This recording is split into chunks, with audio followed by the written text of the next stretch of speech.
ou moom société bi mu jot xaalis yi garantie yi dugg nañ muy benn. Deuxièmement moom mu ne l'argumentaire bi nga xam ne moom la ministère des finances joxe dafay considérer EPC comme un démembrement de l'État. Là par contre xawma comment on peut expliquer ça. Le bénéficiaire des garanties, c'est l'Agence sénégalaise d'électrification rurale. mu ngi nii soo xoolee toutes les garanties dañuy bind bénéficiaire l'Agence sénégalaise d'électrification rurale. mën ngeen ko gis le bénéficiaire c'est l'Agence sénégalaise d'électrification rurale 3 garanties yëpp parce que Agence sénégalaise d'électrification rurale moom moo nekk un démembrement de l'État bu nekk di jël risque gi xam nga mooy lan mooy décider fay 20% au titre d'avance de démarrage à une société ak beneen 20% au titre des dépenses engagées. Donc moom moo nekk di jël risque c'est le bénéficiaire. Et dans ce cas d'espèce exception bi nga xam ne souligné nañ ko ci article 7 bi ça s'applique donc yow su nekkee mënoo comprendre loolu en tant qu'ancien ministre de la République c'est très problématique nekkoon nga directeur général nekkoon ministre de la République ne tu peux pas comprendre en fait nan la ñuy suñu exécuter un marché comment ça marche avec les garanties. Donc pour répéter le bénéficiaire c'est Agence sénégalaise d'électrification rurale moom moo nekk di jël risque di joxe donc waxuñu ne le souscripteur su nekkee le souscripteur mooy jël risque moom la ñuy jox exception fii nii lu muy confondre mooy le souscripteur ak le bénéficiaire kuy jël risque ak le souscripteur oui c'est EPC mais le bénéficiaire donc ku nekk di jël risque c'est l'Agence sénégalaise d'électrification rurale xanaa nag doone Agence sénégalaise d'électrification rurale nekkul un démembrement de l'État. Agence sénégalaise d'électrification rurale moom moo nekk maître d'ouvrage délégué du ministère de l'énergie bi nga xam ne yow yaa ko jiite woon mënoo ne du ab démembrement État. Donc c'est pour dire que argument boobu noonu taxawul donc xamul lu muy wax muy benn. Deuxièmement tey gis naa ko mu resté longtemps di souligner réponse yi nga xam ne DG Sonac joxoon na ko ARCOP. Ce qui s'est passé mooy bu waa AOPO sénégalais defee dénonciation au niveau de l'ARCOP donc ci commission régulière ci comité bi bu ñu defee seen dénonciation ne en réalité AOPO EPC dafa xaar ba jot xaalis door a fay. C'est le même argument que le député Thierno Alassane Sall est en train d'utiliser actuellement. waa ARCOP saisir DG Sonac bi pour laaj ko ne ko ne mën nga ñu wax ndax avant lañ ko far waaye après mu ne leen sama relation ak sama client seen yoon nekku ci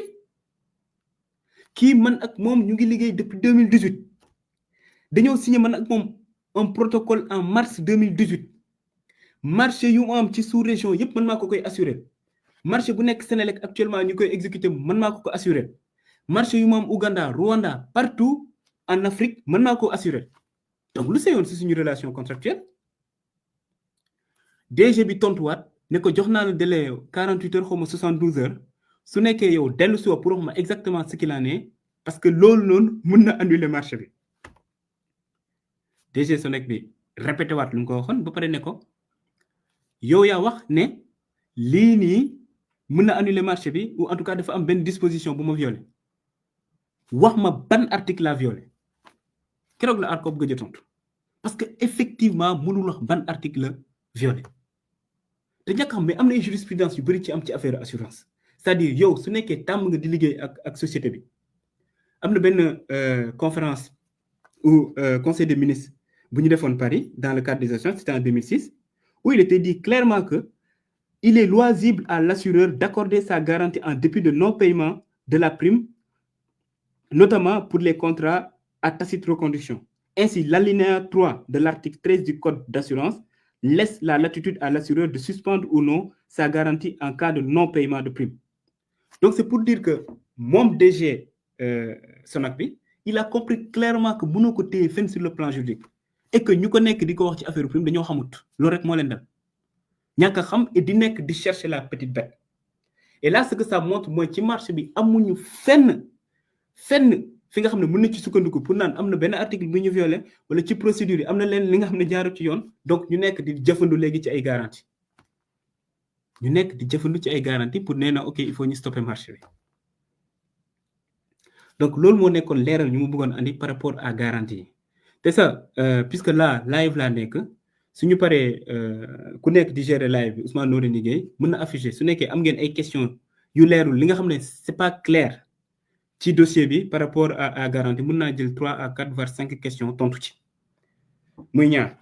ñetteelu point bu mu soulever nee na dafa am benn lettre bu Banque Santander def ne suspendre na le financement xam nga ARCOP bu muy suspendre le marché boobu jëm nañu wër ci affaire code ciment ak leneen pour sukkandiku fa suspendre marché bi jàllut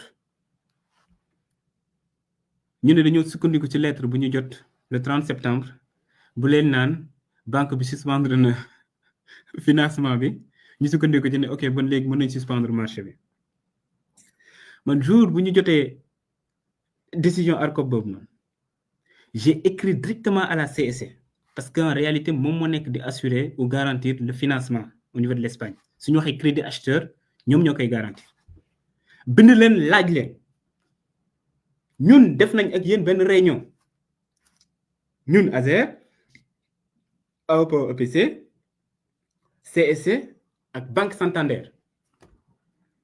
ci réunion boobu noonu tout se passait bien il n'avait jamais été question de suspendre quoi que ce soit comment se fait-il moins de 2 semaines après ñu jot benn lettre bi nga xam ne dafa ne dañoo suspendre financement bi le même jour la ma CSC tontu ne ma ne moom mosul gis lettre yëgul lettre te mosul suspendre financement il s'en tient à la réunion qu'on avait faite où on a un compte rendu bi nga xam ne c'est public yemuñ ci loolu noonu le secrétaire général du gouvernement recevoir le DG de la banque laajte ko qu'en est-il de lettre bi nga xam ne da ngeen ko def DG banque bi expliqué ne non il a jamais été question de suspendre le financement lu ñu suspendre c'est plutôt les décaissements te xamuñu décaissement yooyu man maa demandé ñu suspendre ko yaa xayti man maa egsi ou ñun ñoo egsi ci benn direction fekk ñu signé contrat fekk ñu joxe déjà 40% d'avance de démarrage te marché bi commencé gul man maa def benn note ne bu kenn commencé marché bi tant que xoolaatuñ ko de A à Z renégocier ko door a avancer ma ne léegi nag puisque entreprise espagnole bi jot na xaalis ba pare nañ suspendre tout décaissement jusqu'à ce que ñu exécuter ba nga xam ne au moins atteindre nañ ci limite contrat bi ñu ko stipuler par rapport au décaissement yi nga xam def nañ ko notamment les 20% au titre des dépenses engagées et aussi ci prorata par rapport aux 20% d'avance de démarrage